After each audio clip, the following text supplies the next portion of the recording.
दोस्तों नमस्कार। आज आपके लिए लाया हूँ कोजेज ऑफ फ्रेंच रेवोल्यूशन या फ्रांसीसी राज्य क्रांति के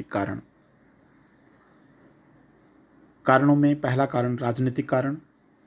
18वीं सदी के उत्तरार्ध में लुई 16वें की निरंकुशता, अयोग्यता एवं शासन संबंधी अनियमितताओं के कारण जनता को क्रांति के लिए प्रेरित होना पड़ा।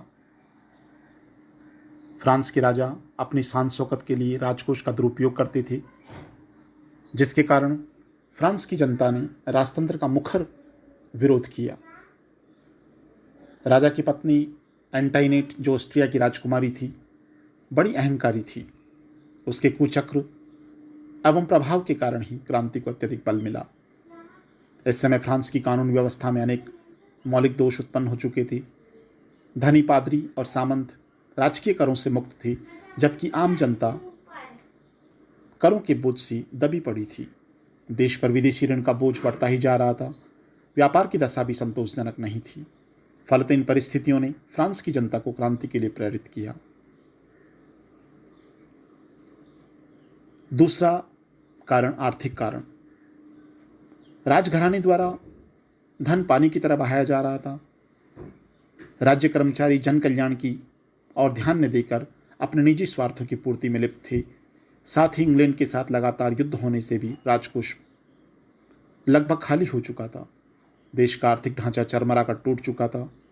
धन की कमी को पूरा करने के लिए जनता पर टेली, भूमि कर, टाइथ, धार्मिक कर जैसे अनेक कर लगाए जा रहे थे और उनकी वसूली भी बड़ी निर्दयतापूर्वक की जाती थी। कृषकों की आय एवं उपज का अधिकांश हिस्सा करों के रूप में लिया जाता था। फ्रांस में पादरियों की, सामंतों तथा उच्च वर्ग के लोगों पर कोई कर नहीं लगाया जाता था। इस प्रकार दोषपूर्ण अर्थव्यवस्था भी फ्रांस में क्रांति को प्रेरित करने का काम कर रही थी। तीसरा कारण सामाजिक कारण। फ्रांस में समाज वर्ग भेद पर आधारित था। इस समय फ्रांस का समाज 3 वर्गों में बटा हुआ था: पादरी वर्ग, कुलीन वर्ग और जनसाधारण वर्ग। पादरी वर्ग में कैथोलिक चर्च, उच्च पादरी, पुरोहित या उच्च धर्माधिकारी आते थे। उच्च पादरी वर्ग अनेक विशेष अधिकारों से युक्त था। उनका जीवन भोग विलास और वैभव से परिपूर्ण था। फलतः इस वर्ग का चारित्रिक अवनैतिक पतन हो चुका था।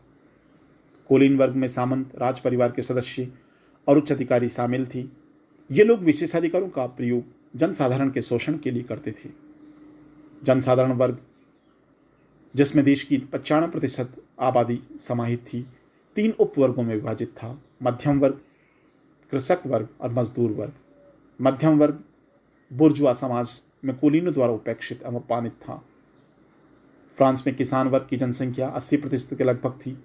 इनका आर्थिक जीवन संकटग्रस्त था एवं यह वर्ग करों के बोझ से दबा हुआ था। दयनीय आर्थिक स्थिति के कारण यह वर्ग भी संतुष्ट न था। मजदूर वर्ग समाज का सबसे निम्न वर्ग था। इस वर्ग के पास कोई अधिकार नहीं थी। इनका जीवन अमानवीय तथा अत्यधिक खिन्न था। इस प्रकार सामाजिक असमानता और असंतोष ने फ्रांस में क्रांति को प्रेरित किया। चौथा कारण बुद्धिजीवियों का प्रभाव। समकालीन दार्शनिकों में फ्रांस की दयनीय दशा के बारे में अनेक लेखों के माध्यम से जनता को यह बताने का प्रयास किया कि उनके दुख दर्द का मूल कारण फ्रांस की भ्रष्ट राजतंत्रीय शासन प्रणाली है। प्रसिद्ध विचारक जीन जैक्स रूसो ने अपनी कृति सामाजिक समझौता, सोशल कॉन्ट्रैक्ट में राजा के दैवीय अधिकारों पर कठोर प्रहार किया। इसी प्रकार प्रसिद्ध विचारक मॉन्टेस्क्यू ने अपनी रचना स्पिरिट ऑफ लॉज, कानून की आत्मा में राजा की देवी शक्ति व उसकी निरंकुशता की खुलकर आलोचना की। परिणामतः फ्रांस में एक बौद्धिक जागृति का संचार हुआ और यहाँ के निवासी न्याय, स्वतंत्रता और समानता की स्थापना के लिए प्रयत्नशील रहे। वाल्टेयर का योगदान भी फ्रांस की क्रांति के लिए अभूतपूर्व था। तात्कालिक कारण। वित्तीय संकट के समाधान हेतु तत्कालीन शासक लुई 16वें ने 5 मई 1789 में एस्टेट जनरल का अधिवेशन बुलाया और कतिपय नए कर लगाने का प्रस्ताव किया, किंतु जनसाधारण में इसका जमकर विरोध हुआ और मांग की गई कि एस्टेट जनरल फ्रांस की 3 सदनीय प्राचीन संसद की संयुक्त बैठक बुलाई जाए। राजा ने इस मांग को अस्वीकार कर दिया और सभा को भंग करने का निर्णय किया।